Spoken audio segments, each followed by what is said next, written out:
আর হচ্ছে বৃষ্টি কিছু করার নাই, মাথায় ছাতা বানি নাই, মাথায় পলিথিন বানি না হচ্ছে। এখন গাড়ি দিয়ে যাওয়া যাবে না, ওই পাহাড় থেকে নিচে নামতে হবে। তো মাথায় হচ্ছে পলিথিন দিয়ে এখন হচ্ছে। আসসালামু আলাইকুম সবাইকে, ঈদ মোবারক। আজকে ঈদের দ্বিতীয় দিন। ঈদের দিনটা খুব আনন্দের সাথে কাটানোর পর দারুণ একটা ঈদের দিন কাটাইছি ইনশাল্লাহ, আলহামদুলিল্লাহ খুব ভালো লাগছে। তো আজকে দ্বিতীয় দিন সকাল 8টা বাজে, 8টা এখনও বাজে নাই, 8টা বাজার মতো অবস্থা আর কি, 7:50-এর মতো বাজে। তো আজকে ঈদের দ্বিতীয় দিনে আমরা ঘুরতে যাব জাপানের বিখ্যাত একটি জায়গা কোচি। আশা করি কোচির এই মনোরম দৃশ্য, পাহাড় এবং সমুদ্রে ঘেরা এই কোচি আর হচ্ছে জাপানের লং ড্রাইভ নিয়ে এই ব্লগটি আপনাদের অবশ্যই ভালো লাগবে। তো সাথে থাকুন, চলুন দেখতে থাকি কেমন হয় আমাদের আজকের এই ঈদের দ্বিতীয় দিনের ট্যুর। সাথে আমাদের বন্ধুরা যাবে, আর হচ্ছে এখন যাচ্ছে গাড়ি ভাড়া করতে।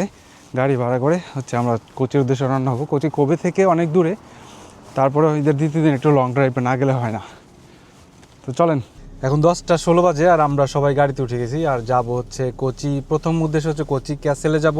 ওইখানে হচ্ছে সাকুরা দেখার উদ্দেশ্যে। সাকুরা হচ্ছে জাপানের চেরি ব্লসমকে সাকুরা বলে। তো এখান থেকে 255 কিলোমিটার দূরে। তো এখন হচ্ছে রাস্তা হচ্ছে যাত্রা শুরু করব।